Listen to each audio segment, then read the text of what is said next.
Welcome back students to the second part of chapter number 4 agriculture class 10th geography. So in the last session we discussed our food crops.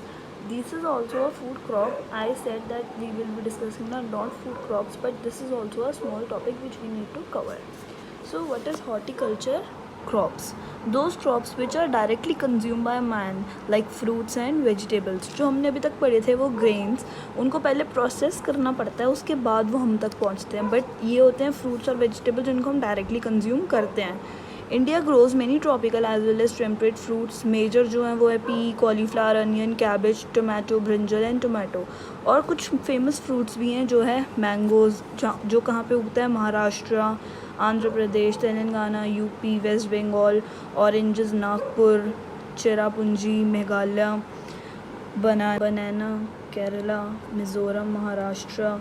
लीची and guava Uttar Pradesh and Bihar. Pineapple Meghalaya. Grapes Arunachal Pradesh, Telangana, Maharashtra.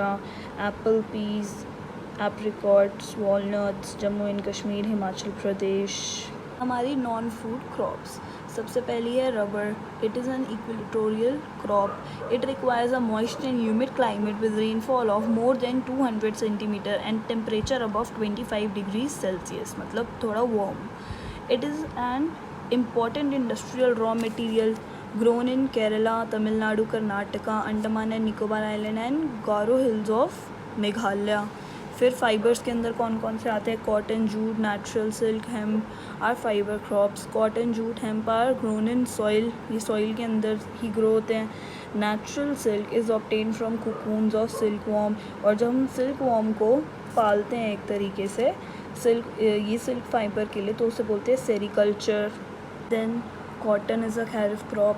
It require temperature, मतलब high temperature चाहिए होता है, light rainfall चाहिए होता है, और 2-10 days ऐसे चाहिए होते हैं जिसके अंदर कोई बर्फ़ ना जमे, फ्रॉस्ट फ्री हो.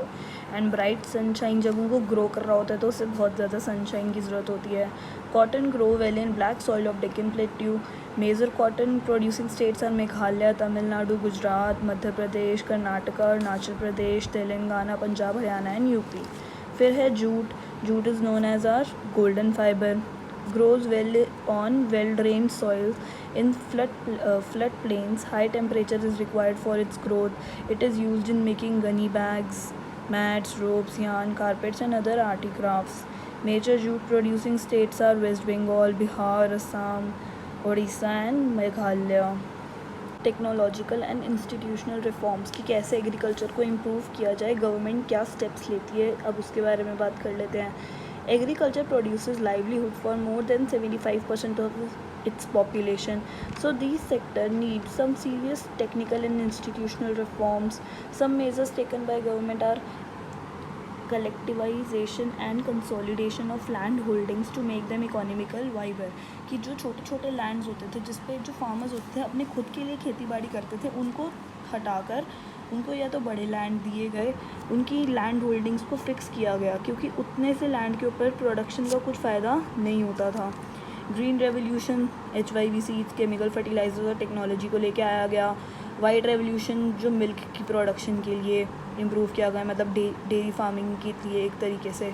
Corporation with farmers and abolition of zamindari system. Zamindari एक सिस्टम था जिसके अंदर जो ओनर होता था वो टिलर्स मतलब होते थे जो फार्मर्स जो काम करते थे लैंड पे, उनसे सामान लेता था और ख़ुद बेचता था, फार्मर्स को कुछ भी नहीं देता था. तो उस चीज़ को हटाया गया. जो फार्मर्स थे उनका कॉपरेट पूरी सोसाइटीज़ बनाई गई जिससे वो कलेक्टिवली अपना सारा जो भी उन्होंने उगाया है वो सारा एक साथ मार्केट में बेच सकें ताकि उनको अच्छा प्रॉफिट हो सके. प्रोविज़न ऑफ क्रॉप इंश्योरेंस उन्हें दिया गया. इस्टेब्लिशमेंट ऑफ ग्रामीण बैंक, कोऑपरेटिव बैंक्स को वहाँ पे इस्टेब्लिश किया गया ताकि उनको लो रेट पे इंटरेस्ट मिल सके. किसान credit card scheme, personal accident insurance scheme, ये सारी स्कीम्स जो थी वो गवर्नमेंट ने स्टार्ट करी ताकि जो फार्मर्स हैं वो ईजी तरीके से अपने इनपुट्स को परचेज़ कर सकें. स्पेशल वेदर बुलेटिन्स और एग्रीकल्चर प्रोग्राम्स सेट किए गए रेडियो और टीवी पे, उनको हर वक्त वेदर की कंडीशंस के बारे में बताना शुरू किया गया. Announcement of minimum support price रखा गया गवर्नमेंट ने फार्मर्स को बोला कोई नहीं, तुम्हारा नहीं बिकता, हम तुमसे इतने रेट पे ख़रीद लेंगे, तुम प्रोडक्शन करो। Providing subsidies on raw material required for farming, जो इनपुट्स थे रॉ मटेरियल वगैरह थे, सीड्स वगैरह, उनको सब्सिडाइज़ किया गया, कम रेट पे उनके लिए अवेलेबल करवाया। एग्रीकल्चर एम्प्लॉयमेंट एंड जीडीपी की जीडीपी और एम्प्लॉयमेंट में एग्रीकल्चर का क्या रोल है। Agriculture is the backbone of our economy, क्योंकि हमारी इकोनॉमी में सबसे ज़्यादा लोग एग्रीकल्चर में ही इन्वॉल्व हैं। It has significant share in India's GDP as about 75% people are still employed in agriculture. The growth rate of agriculture is declining which is a major concern for government of India. Government of India has made concerted efforts to modernize the agriculture. उन्होंने किए हैं efforts. Indian council of agriculture research, agriculture university setup की गई जिसमें मतलब farmers को knowledge दी जाती थी. Veterinary services and animal breeding centres, जो जैसे जो फार्मर्स होते हैं वो यूजुअली अपने पास बफेलोज़ वगैरह ये सब भी रखते हैं, तो उनके लिए वेटनरी सर्विसेज अरेंज की गई. एनिमल ब्रीडिंग सेंटर्स बनाए गए. Research and development in the fields of metrology, metrology means study of atmosphere के लिए जो है एक रिसर्च और डेवलपमेंट की फील्ड स्टार्ट की गई हैं. वेदर फोरकास्ट के लिए initiatives taken by the government to improve the Indian agriculture. ये सारे स्टेप्स इंडियन गवर्नमेंट ने लिए हैं एग्रीकल्चर को इम्प्रूव करने के लिए. फिर है फूड सिक्योरिटी. फूड सिक्योरिटी का मतलब हम ऑलरेडी 9th क्लास में इकोनॉमिक्स में पढ़ चुके हैं. Availability, accessibility and affordability of food. तो फूड इनसिक्योर पीपल जो हैं वो disproportionately large in some regions of our country in economically less developed states with high poverty की कुछ states में अभी भी ऐसे बहुत सारे लोग हैं जो अभी भी food insecure हैं. The focus is on fixing the MSP minimum selling price for procurement of food grains to maintain stocks by FCI. Food corporation of India क्या करता है, अपना स्टॉक्स मेंटेन करता है, और FCI जो होता है वही गवर्नमेंट को स्टॉक्स मेंटेन करके देता है, और फिर थ्रू राशन शॉप्स एक इशू प्राइस पे, इशू प्राइस मतलब जो MSP से भी बहुत कम होता है, मिनिमम सेलिंग प्राइस से भी बहुत कम होता है, उस प्राइस पे जो गरीब लोग हैं उनको खाना प्रोवाइड किया जाता है ताकि फूड इनसिक्योर्स कम हो सकें. Globalisation on agriculture. ग्लोबलाइजेशन का मतलब क्या था, जब इंडिया ने अपने आप को ग्लोबल कर दिया था, खोल दिया था कि सब कंट्रीज़ आकर यहाँ पे इन्वेस्टमेंट कर सकती हैं. तो globalisation is one of the most important policy adopted by India, through which India become one of the largest exporter of good quality of cotton to cotton textile industries worldwide. क्योंकि हमारे यहाँ पे सबसे best quality of cotton produce की जाती है, इसलिए अब इंडिया क्या है, एक्सपोर्टर है कॉटन का, जिसकी वजह से इंडिया को बहुत फ़ायदा हुआ है और उसके फार्मर्स को भी बहुत फ़ायदा हुआ है, उनकी डिमांड बढ़ गई है. Globalisation opened up a new era of advancement for India as well as farmers of India since 1991. इसी वजह से ही अब उनके ऊपर मतलब वो ईजीली अपना प्रोडक्शन को बेच सकते हैं, अगर यहाँ नहीं बिका तो एक्सपोर्ट कर सकते हैं. Chapter is over.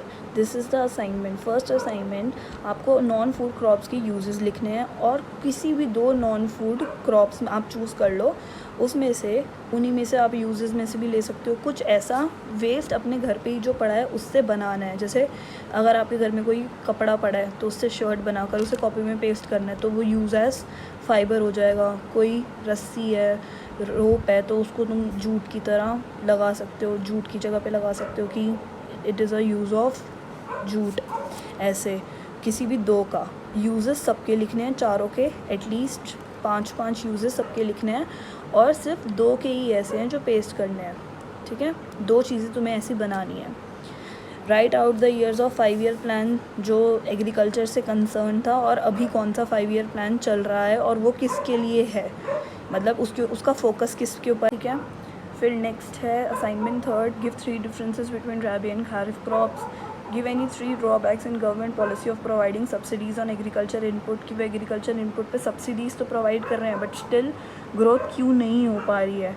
Explain 3 problems Indian farmers facing today, कि अब क्या उनको प्रॉब्लम्स आती हैं इतनी सब चीज़ों के बाद भी.